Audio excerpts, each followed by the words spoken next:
به نام خدا سلام عرض می کنم خدمت همه شما شاگردان عزیز. امیدوار هستم همگیتان خوب، صحتمند، سالم و سرحال باشین و خیر به درس امروز ما حاضر شده باشین و آماده یک درس جدید باشین. شما را خوش آمدید میگم به یک درس دیگه. ما در مضمون مثلثات در صنف دهم ما امروز به ادامه درس های قبلی خود یک درس جدید، یک موضوع جدید را در مضمون مثلثات میخوانیم و از همین طریق میتونیم با موضوعات جدید در علم مثلثات هم آشنا شویم.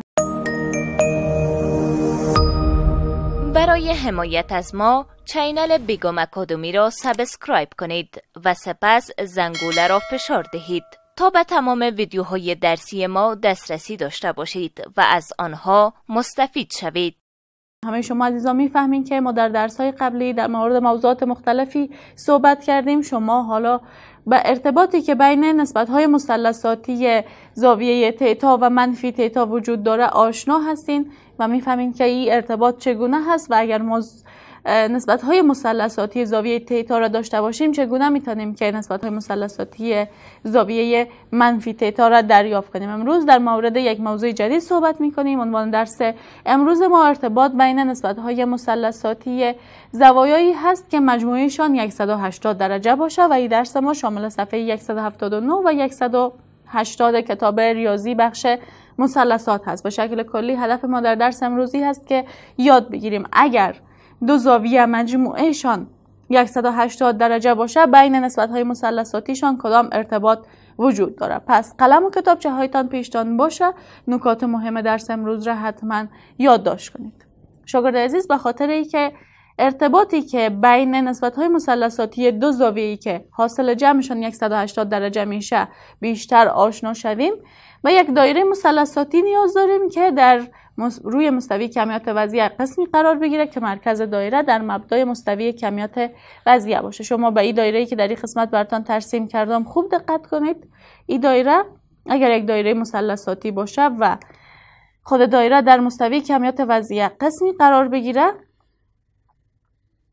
که مرکز دایره در مبدای مستوی کمیات وضعیه باشه به این شکل، در این صورت ما دو زاویه‌ای که مجموعشان 180 درجه میشه را چگونه نشان داده میتونیم. خب شاگرد عزیز ببینید در روی همین دایره دو زاویه را براتون تعیین میکنم. قبل از او بیاین محورها را تعیین کنیم. این محور وای هست که تمام قیمت های وای به سمت بالا مثبت و به سمت پایین منفی است. این محور هم محور x هست که تمام قیمت های x به سمت راست مثبت و سمت چپ منفی می باشه. در این قسمت هم مبدای مستوی کمیات وضعیه قرار داره. خب حالا اگر یک زاویه داشته باشیم در همین دایره به این شکل یک زاویه وجود داشته باشه، البته این زاویه را کاملا به شکل معیاری ترسیم کنیم. یک زاویه‌ای که رأسش در مبدای مستوی کمیات وضعیه باشه، ضلع اولش در جهت مثبت محور x قرار بگیره و ضلع دومش با طور مثال در این قسمت قرار بگیره. یک زاویه معیاری هست که این زاویه را نامش را میگذاریم زاویه تیتا. زاویه تیتا که محیط دایره مثلثاتی را در نقطه P اگر قطع کنه مختصه P می باشه x و y. x برای مختصه x و y برای مختصه y نقطه P که ضلع دوم خود زاویه تیتا دایره مثلثاتی رو در یک نقطه قطع کرده. خب این زاویه تیتا هست. حالا اگر یک زاویه دیگه داشته باشیم، ببینید این زاویه کدام زاویه هست؟ یک زاویه که ضلع اولش در همین قسمت قرار بگیره، ضلع اولش بالای ضلع اول زاویه تیتا قرار بگیره. این زاویه که با رنگ سرخ براتون نشان میدم به این شکل و یک ضلع دومش بالای جهت منفی محور x قرار بگیره به این شکل. این زاویه‌ای که با رنگ سرخ براتون نشان دادم، این زاویه کدام زاویه هست؟ این زاویه 180 درجه منفی تیتا هست. ببینید زاویه اولی را که براتون ترسیم کردم زاویه تیتا هست و زاویه دومی که در این قسمت وجود داره زاویه 180 درجه منفی تیتا هست. یعنی از تمام 180 درجه اگر زاویه تیتا تفریق شود این زاویه باقی میمانه. پس این زاویه 180 درجه منفی تیتا هست. این دو زاویه با هم دیگه چی ارتباطی داره؟ زاویه تیتا را اگر جمع زاویه 180 منفی تیتا کنید مجموعهشان 180 درجه میشه. از روی شکل هم شما این موضوع را کاملا به وضاحت میبینید که زاویه تیتا را اگر جمع زاویه 180 منفی تیتا کنید مجموعهشان 180 درجه است، یا همین خط مستقیم هست که منطبق بالای محور x می باشه. حالا نسبت های مثلثاتی زاویه تیتا و 180 منفی تیتا یا نسبت های رابطه‌ای که بین نسبت های مثلثاتی دو زاویه‌ای که مجموعشان 180 درجه میشه را باید دریافت کنیم که چه رابطه‌ای یا چه ارتباطی بینشان وجود داره. خب زل دوم زاویه 180 منفی تیتا را ببینید که باز هم دایره مثلثاتی را در یک نقطه قطع کرده. اگر این نقطه را نامش را بگذاریم نقطه P1، مختص Xش X1 و مختص Yش هم چی می باشه؟ مختص Yش هم می باشه Y1. بیایید که نسبت های مثلثاتیش را پیدا کنیم. با نسبت مثلثاتی ساین شروع می کنم. نوشته می کنم ساین 180 درجه منفی تیتا. ببینید ساین 180 درجه منفی تیتا یعنی ساین این زاویه که در این قسمت وجود داره. ساین 180 درجه منفی تیتا. اما قبل از اینکه ساین 180 درجه منفی تیتا را پیدا کنیم باید یک موضوع را در این قسمت براتون یادآور شم. بیاین این قسمت رو دوباره پاک میکنم و اول یک موضوع بسیار مهمی که وجود داره رو براتون بگویم، بعداً بریم به طرف دریافتن نسبت‌های مثلثاتی.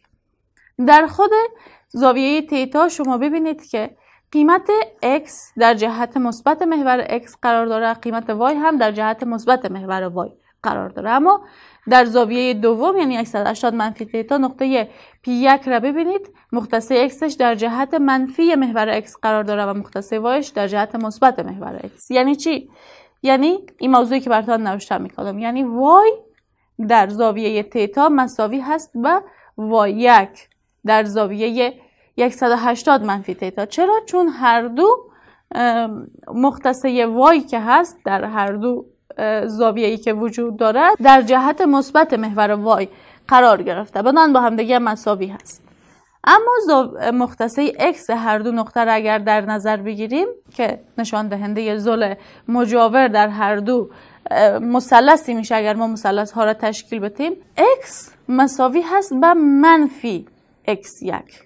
ببینید x که هست در جهت مثبت محور x قرار گرفته در حالی که x1 در جهت منفی محور x قرار گرفته، بنابراین میگیم x مساوی است با منفی x1 و گفته میتونیم که x1 مساوی هست با منفی x. شما اگر هر دو سمت مساوات را ضرب منفی 1 کنید در این قسمت منفی ضرب منفی مثبت میشه، x1 مساوی میشه با منفی x. پس میتونیم نوشته کنیم که x1 هم مساوی هست با منفی x. حالا بریم نسبت های مثلثاتیشان را دریافت کنیم. با چی شروع میکنیم؟ با ساین زاویه 180 منفی تیتا. ساین هر زاویه‌ای که باشه از حاصل تقسیم کدام اضلاع به دست میآید؟ از حاصل تقسیم ضلع مقابل بر وتر. یک مسئله دیگه هم که در این قسمت قابل یادآوری هست این می باشه که وتر مثلث های قائم الزاویه‌ای که برای هر دو زاویه یعنی زاویه تیتا و زاویه 180 درجه منفی تیتا ترسیم میشه در حقیقت شعاع دایره مثلثاتی می باشه و شعاع دایره مثلثاتی مساوی به یک واحد هست. این موضوع رو شما از درس‌های قبلی میفهمید. پس ساین 180 منفی تیتا رو میگیم ضلع مقابل بر وتر. ضلع مقابل چی هست؟ y1. y1 بر وتر چی هست؟ r. حالا ببینید قیمت y1 آیا مساوی به y نیست؟ هست. بنابراین نوشته میکنم قیمت y1 مساوی هست با y. به جای y1 میتونم y هم نوشته کنم y بر r. قیمت r چند هست؟ 1. شاگردای عزیز ببینید y بر r یا y بر 1 در حقیقت ضلع مقابل بر وتر در زاویه تیتا نیست، چون ضلع مقابل در زاویه تیتا y هست، قیمتش به اندازه y می باشه. شما اگر در این قسمت یک مثلث را تشکیل بدیم به اندازه y می باشه و وترش که بدون شک شعاع دایره مثلثاتی هست. پس آیا ساین 180 درجه منفی تیتا مساوی نمیشه به ساین تیتا؟ چرا؟ چون که ساین 180 منفی تیتا را که نوشته کردیم مساوی شد به y بر r که y بر r قیمت ساین تیتا هست. بنابراین نوشته میکنم که چی باید نوشته کنیم؟ نوشته میکنم که ساین 180 درجه منفی تیتا مساوی هست به ساین تیتا. بریم به طرف کوساین زاویه 180 درجه منفی تیتا. نوشته میکنم کوساین زاویه 180 درجه منفی تیتا مساوی هست به ضلع مجاور بر وتر. ضلع مجاور x1 بر وتر r. ببینید قیمت x1 آیا مساوی به منفی x نیست؟ هست. در این قسمت بیاین که منفی رو نوشته کنم، به جای x1 نوشته کنم x بر r، به جای r1 هم نوشته کرده میتونید. x بر r آیا ضلع مجاور بر وتر در زاویه تیتا نیست؟ هست. بنابراین کوساین تیتا مساوی هست به x بر r. اما فراموشتان نشه در این قسمت یک علامه منفی داریم، یعنی شما یک علامه منفی که در این قسمت وجود داره رو نوشته میکنید، به جای x بر r که قیمت کوساین تیتا هست نوشته میکنید کوساین تیتا. پس چی فهمیدید؟ فهمیدید که کوساین 180 درجه منفی تیتا مساوی هست به منفی کوساین تیتا. حالا بریم به طرف تانجانت زاویه 180 درجه منفی تیتا. نوشته میکنم تانجانت زاویه 180 درجه منفی تیتا مساوی است به تانجانت هر زاویه‌ای که باشه ضلع مقابل بر مجاور، یعنی y1 بر x1. شاگرد عزیز ببینید به جای y1 های نوشته کرده میتونم y، بله. به جای x1 های نوشته کرده میتونم منفی x، بله. به جای y1 نوشته میکنم y، به جای x1 هم نوشته میکنم منفی x. حالا این علامه منفی که در این قسمت وجود داره را نوشته میکنیم y بر x آیا ضلع مقابل بر مجاور برای زاویه تیتا نیست؟ هست. پس ضلع مقابل بر مجاور در زاویه تیتا مساوی میشه با چی؟ مساوی میشه با تانجانت تیتا. بدن علامه منفی که وجود داره را نوشته میکنم y بر x یا ضلع مقابل بر مجاور مساوی هست با تانجانت تیتا. میریم به طرف کوتانجانت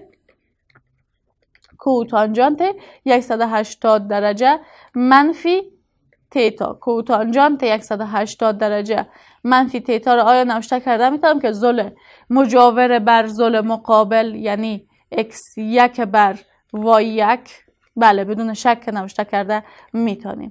آیا قیمت x1 مساوی به منفی x نیست و قیمت y1 هم مساوی به y نیست؟ هست. پس به جای x1 نوشته میکنم منفی x، به جای y1 هم نوشته میکنم y1. علامه منفی که وجود داره را نوشته میکنم، یا علامه منفی که در این قسمت وجود داره را نوشته میکنم. به جای y1 باید در این قسمت چی نوشته میکردیم؟ باید نوشته میکردیم y. یکیش را باید پاک کنیم. خب علامه منفی که وجود داره رو نوشته میکنم. x بر y آیا ضلع مجاور بر ضلع مقابل در زاویه تیتا نیست؟ هست. ضلع مجاور بر ضلع مقابل در زاویه تیتا آیا کوتانجانت تیتا نیست؟ منفی کوتانجانت تیتا قیمتش میباشه.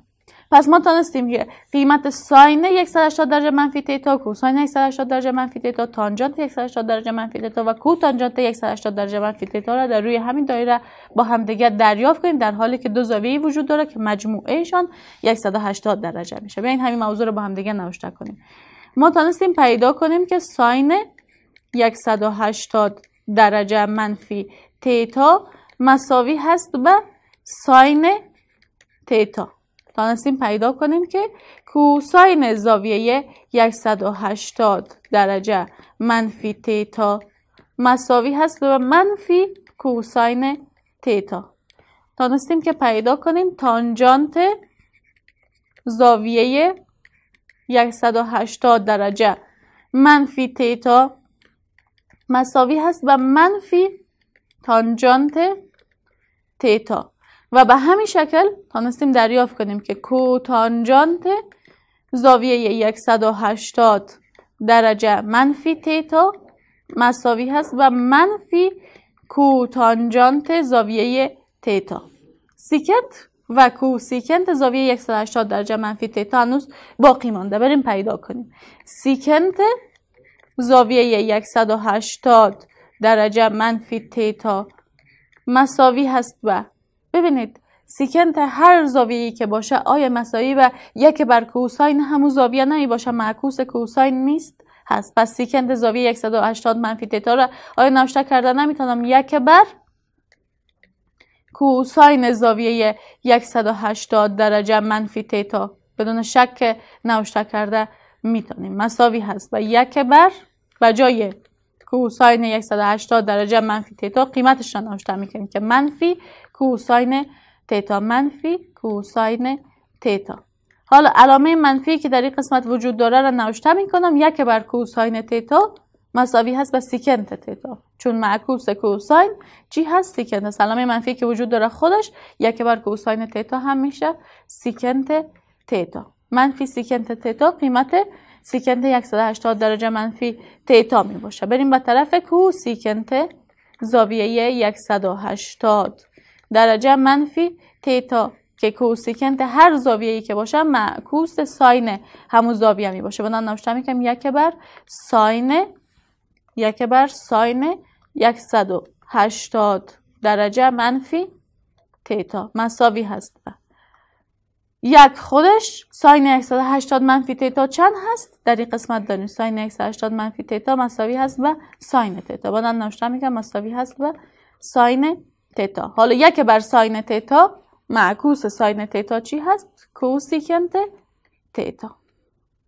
این بود از نسبت‌های مثلثاتی زاویه 180 درجه منفی تتا. ساین، کوساین، تانجانت، کوتانجانت، سیکنت و کوسیکنت را برای زاویه 180 درجه منفی تتا تانستیم دریافت کنیم. بناهن اگر ما زاویه تتا را داشته باشیم، نسبت‌های مثلثاتی زاویه تتا را داشته باشیم، زاویه 180 منفی تتا را از روی همین روابطی که بینشان وجود داره به شکل بسیار ساده و آسان دریافت کرده می‌کنیم.